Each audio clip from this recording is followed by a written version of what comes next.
So today I wanted to talk to you about what is silently stopping us achieving our personal goals. And there are three main things. The first one is that to not really have belief in the goal even being achievable. And this is a tendency we seem to have in our personal space, or even as solopreneurs, we can really inflict self-doubt and and not really truly believe that it's possible for us. And what I see in the corporate world is quite the opposite. When a decision has been made, then there's nobody questioning it. It's more like, okay, then that's what we'll do. So the attitude is not, oh, can it be done? Or what do I even believe in this? And will anybody buy this product? Or is things going to go wrong? There's a core belief that this is what we want to work on. So that is what we're going to start working on. And we set ourselves a goal, and then we start working towards it, and then it'll be achieved. So that's the kind of corporate way, and I think we need to use that approach for our personal goals to achieve those, but also as solopreneurs or somebody with a small company, to stop doubting and start acting as if this is possible, this is going to happen. You know, in our personal lives, sometimes we see manifesting advice on, oh, then you need to do affirmations or something else like that. And every day repeat to yourself, I am a successful entrepreneur, or I am an international best-selling author, or I am a skinny person, or whatever it is that we want to achieve. But the thing is, if we compare that to the corporate world, where we actually see goals succeed all the time and they keep having success with their implementations, then you never see anybody in corporate walk around saying affirmations. Like, that would be totally ridiculous, actually. And I'm not saying that affirmations are not useful for some people, but at the end of the day, when you really need to implement something, you need to actually just at your core believe it is true and possible, and that it's not doubt filled, and that you can actually achieve this thing. So therefore you work towards it. If you're all the time doubting that something is possible, you'll consistently stop yourself, to argue with yourself and to doubt yourself and to having to convince yourself that this in fact is a good idea. Whereas in the corporate world, the decision is made and therefore it will be done. And if you apply the same kind of approach to your personal goal, or if you're a solopreneur or a small company, the decision is made, therefore you're going to work on it and it will happen. Like, there is no consistently doubting that this can be done. Now, the thing number two, the second part, is no prioritization. So in the corporate world, there is a lot of ideas. They all get kind of vetted and qualified, you could say, to see, okay, how does this idea fit with the strategy? There's always like a guiding star, a vision. A company will always have a vision. So that's maybe the first thing you have to ask yourself. Do you have a vision?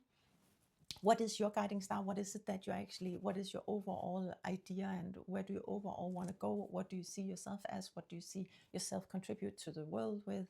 Where is it really overall you want to go, and why? What is it that makes that important to you? And then you can see, then you maybe have a ton of different ideas to help you realize this overall vision.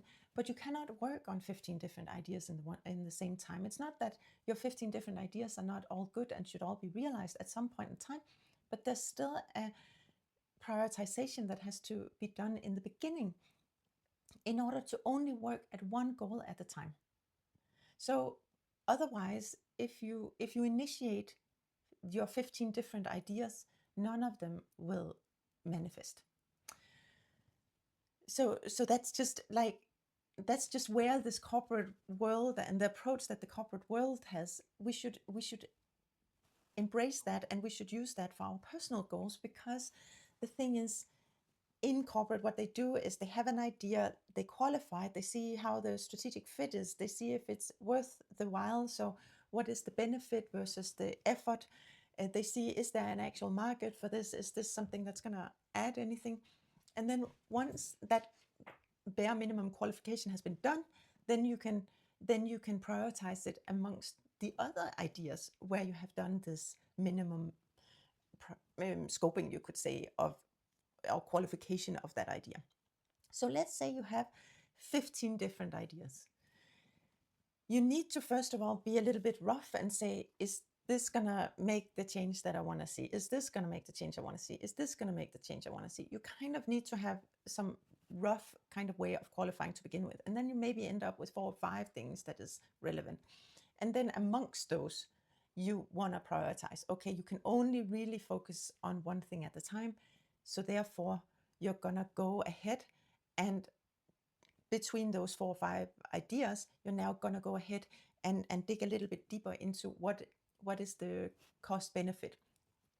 What is the difference between your effort and input into this idea versus the output that you're going to receive at the end of it? If you put in a lot of effort, but there's a lot of output, a potential great benefit, then it could be worthwhile. But then you also really do have to respect that it's a lot of effort. So that's the one you're going to go with. And that's what you want to end up with. At the end of your qualification, you want to have enough base knowledge to understand what it is, which one of the ideas it is that you should prioritize right here, right now. Okay, and then the last thing is that often for our personal goals or as solopreneurs, we don't apply any structure. And the thing about structure is that it really does help you progress with your goal. You cannot progress with your goal if you do not have some basic information readily at hand. And so one of the things that you want to do is you want to scope the project. What is it like? Be completely clear on what it is that you want to do. Then you have to qualify your timeline. So how long is this going to take? If it's like endless and you never qualify how long you're going to use on the project, then it's going to end up being very frustrating. I have a video both on scope and on timeline, so I'll link to those. But aside from that, you also want to know your budget. How much money are you going to spend on it, or how much of your personal resource are you going to spend on it, you could say. And then you need to know your approach. Are you going to just make something quick and dirty and put it out there for the world to test it? Or are you going to take the long haul approach? Are you going to get it really well vetted and really well made from the beginning, and then you're going to launch it? There's different approaches. I'll talk about that in a different video. But these are also some of the kind of things that you need to consider, because it also affects your timeline and it affects your quality.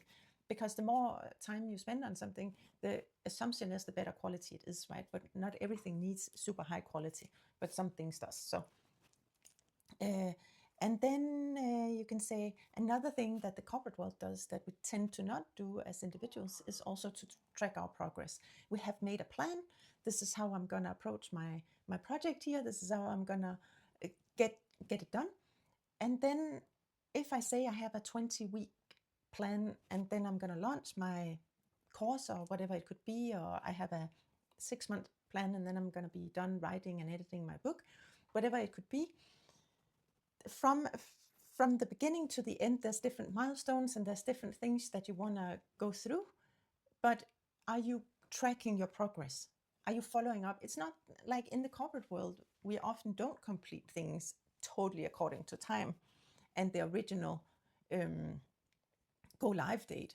Things happen, and that is also something we have to expect and be able to deal with and work with in our personal lives. We have to allow for things to happen in our lives and then not get discouraged and stop it. It's not like because we're delayed by a week, then the company is like, oh, well, then I guess it wasn't meant to be. No, of course, we then look at what can we then do. Is there something to do? If there's not, we have to revise the project plan. We have to prepare for a new launch date. But only if you have a project plan, you can kind of track it and follow along and know that now the project plan is maybe sliding, maybe your timeline is off, and you have to adjust for it so that you can have eyes wide open and full awareness that now this is no longer going to go live on the 20th of April. It's now going to go live on the 20th of May. And then when you have that awareness and you know exactly what happened, you can plan for your new launch date, or you can plan for your new completion date. These are the 3 main things that I would say they are the silent blockers for us to go ahead and achieve our personal goals or our goals as solopreneurs. I have some other videos that I'll link to them here or there or whatever you can click on, and then you can get more detail. Follow this channel along if you want to hear more of this kind of advice. Thank you. Bye.